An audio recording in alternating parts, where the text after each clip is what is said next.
Welcome to the Jamodi podcast. We are all surrounded by amazing coaches and leaders.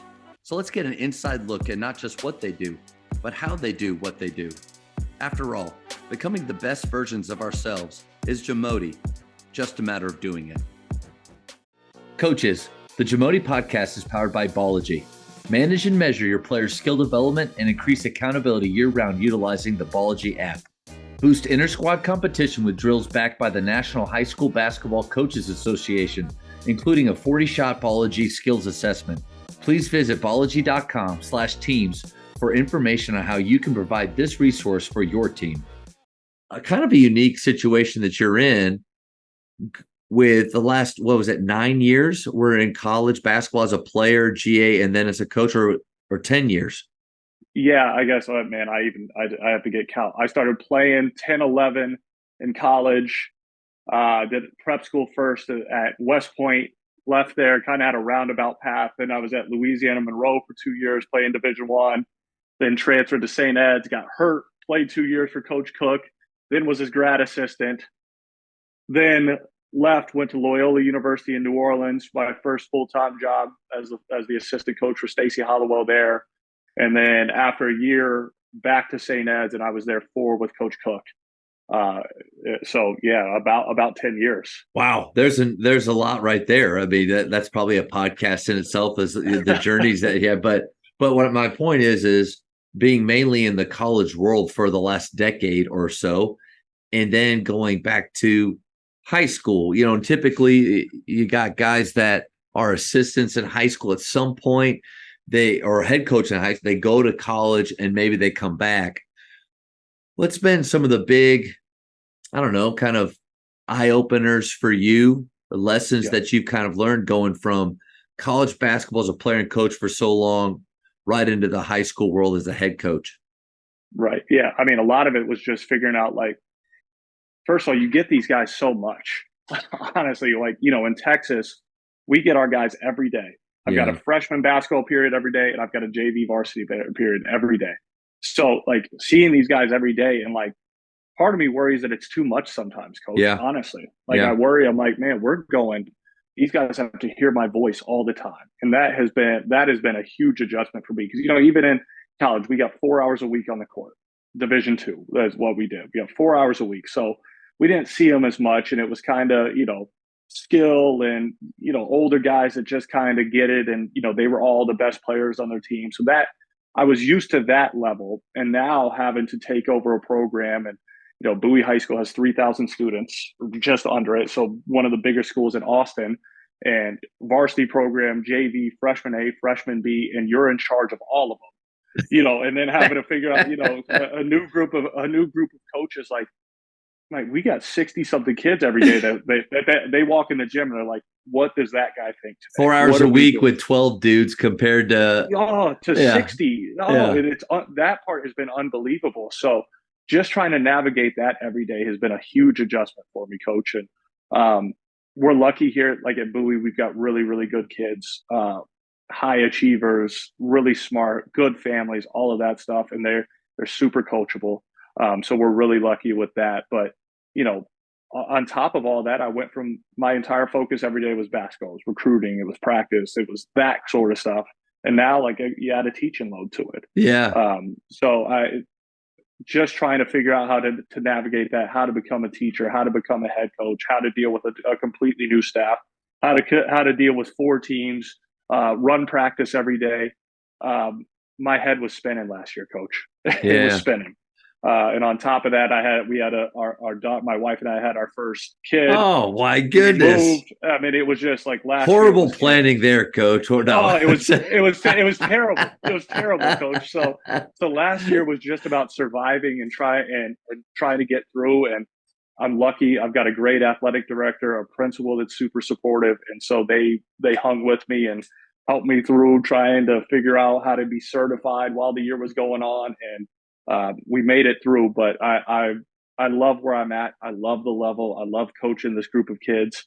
And so I've been super lucky that, they gave a 31-year-old his first head coaching job, and he was never taught a day in his life.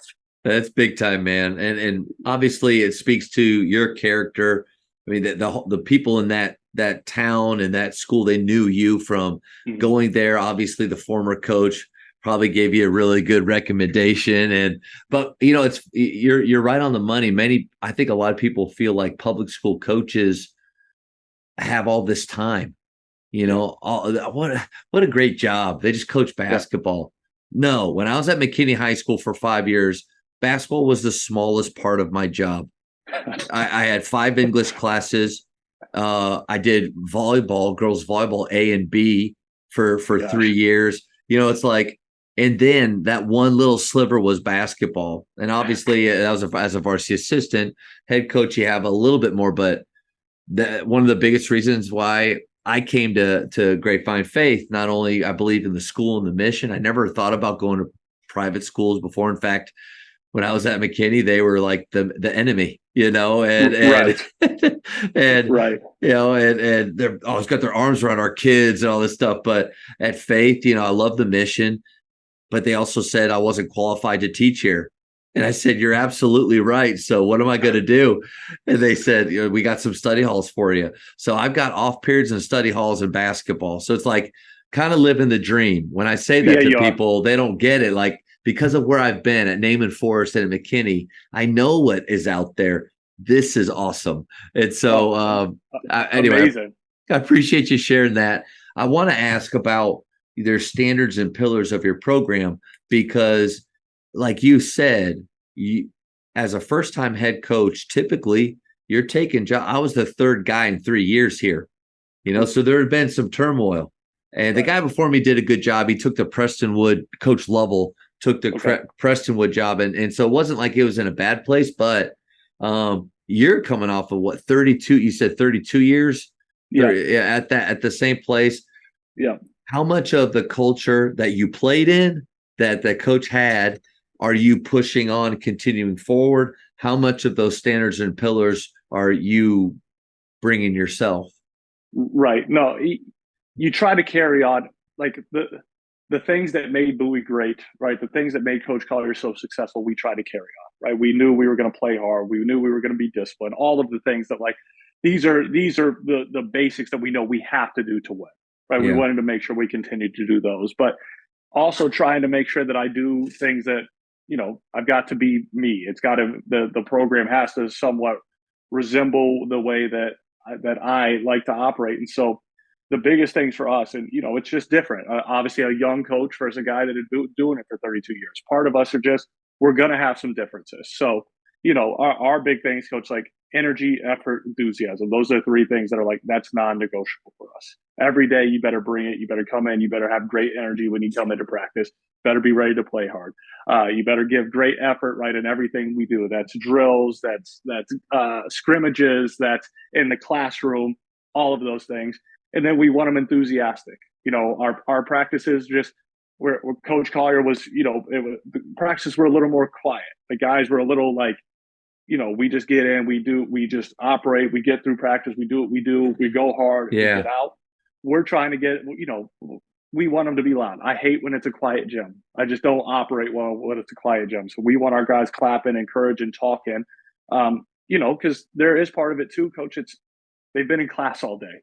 They get to basketball. Let's have something. Let's have an outlet. I know that this isn't necessarily the end all be all for all our players. Some of these guys don't want to play college basketball, or just aren't going to be able to play college basketball. This is it for them. And I want to make sure that, like, hey, they leave after 4 years. And my goal is, if they leave feeling the way about Bowie that I did my job, because I loved my time there. And so that's kind of my goal. That's really what drives me every day, is I want these kids to leave feeling the same way about this high school that I did. And I hope that when they leave and come back years later, that they've still got a pride about being a Bulldog. And so that's really kind of what drives me every day. I can feel that. I can feel that from you. And I've thought about this for years. I love Faith. I have no plans on leaving. And I would literally, it would have to be a calling. I'd have to feel led to leave, but I have thought about the Colony quite a bit, because that's where I played, and and just the amount of pride that I had, and what that school meant to me. I can't imagine what it'd be like for you, going back there. So I feel that from you and how you're talking about it.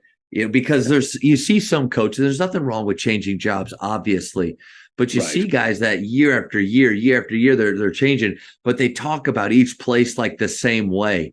And it's kind of like, oh man, I just saw that like a year ago, but it doesn't mean that I don't, that's bad. I'll probably have to edit. No, I'm not going to edit that. It's like, but it doesn't mean that they're not genuine. I think you got to be all in. You got to be where your feet are. But there is something different about, man, I was literally in your shoes and played for that guy.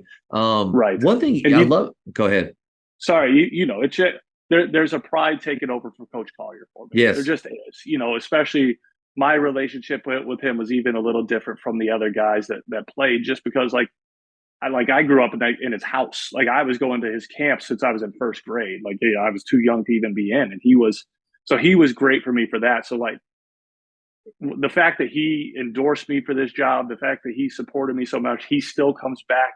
I can call him anytime I want. Like it's just a different level of love and pride because of that. And I've been lucky to play for some great coaches, him and Coach Cook too, obviously two that are super special to me. So that part has just been, that's been the coolest part about being back at Bowie is like, let's carry on his legacy. Let's make sure that a bulldog got that job, right? It's another member of the family who's going to keep it rolling. And that's been great. So the community's been great because of that, because all those people that spent 30 years with Coach, taught him, he taught driver's ed, he did all this, they all get to come back now and they're like, Trey got the job, one of ours is in there.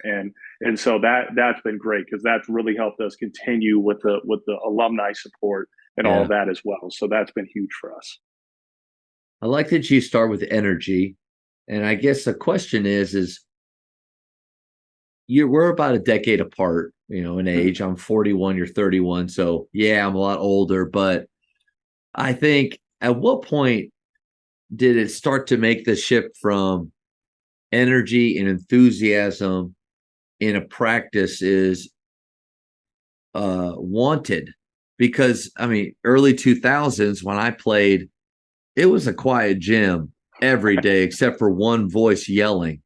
Right. And now Coach Drew did come in and he did change that dynamic a little bit, really enabled his assistants like Coach Driscoll, Coach Tang, Coach Mills. They all had pretty loud voices in there.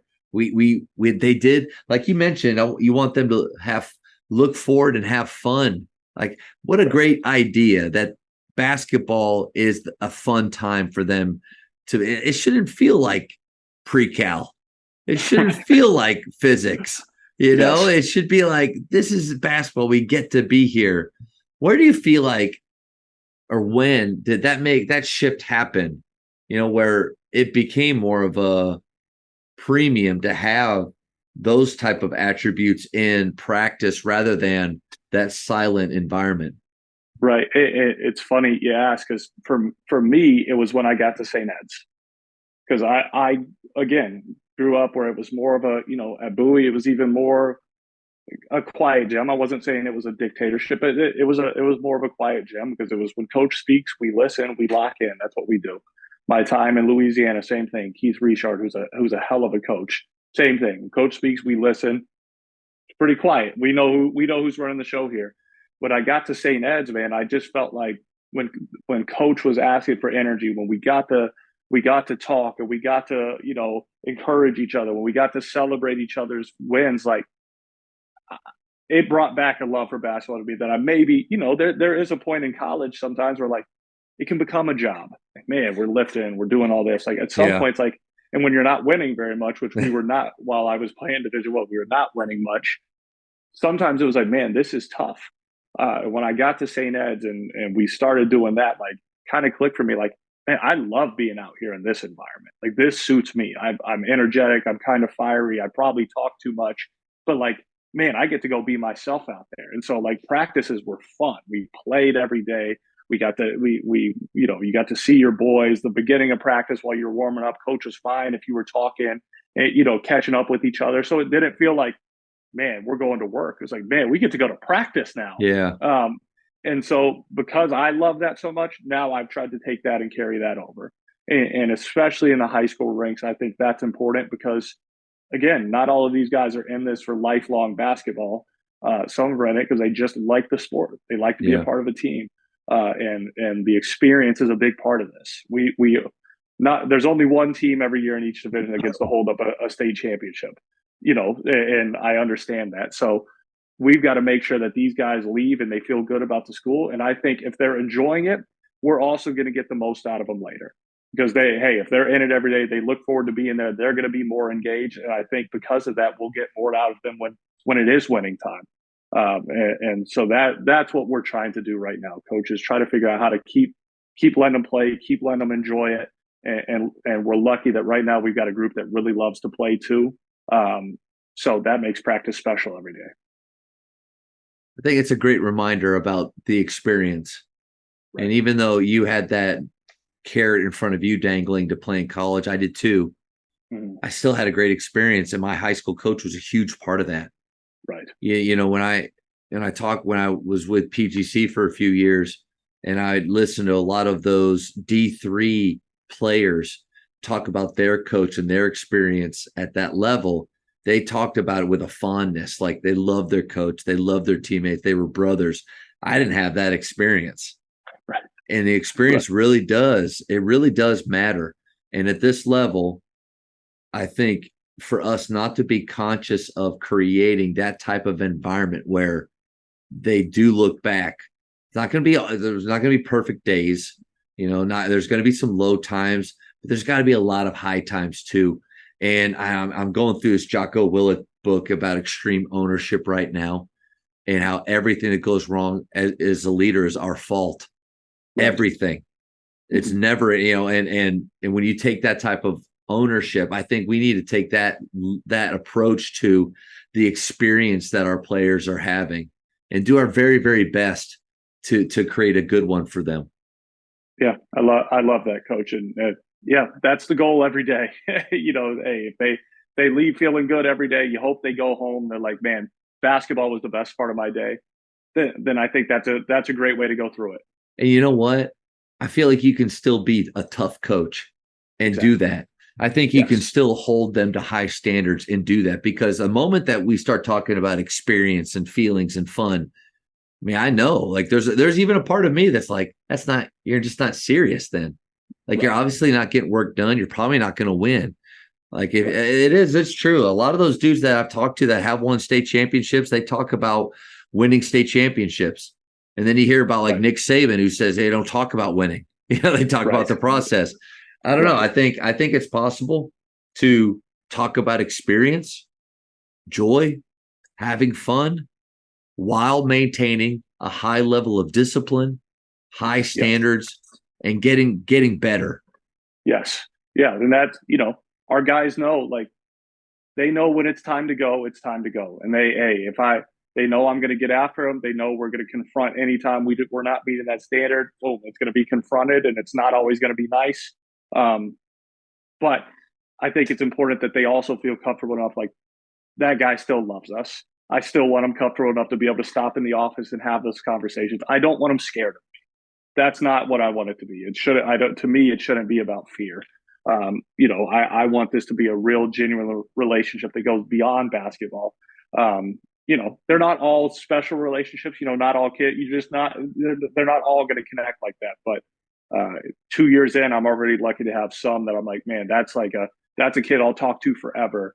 So those are the great ones that you hope you get more of those. And I think the only way to do that is to make sure they know you really care about them and you care about the way that things are going for them, instead of just making it dictatorship every day, because that's exhausting for player and coach. Thank you for checking out today's episode. Please take a moment to subscribe to this podcast, share it with your fellow coaches, and find us on social media for what's coming up next on the Jamodi podcast. It's just a matter of doing it.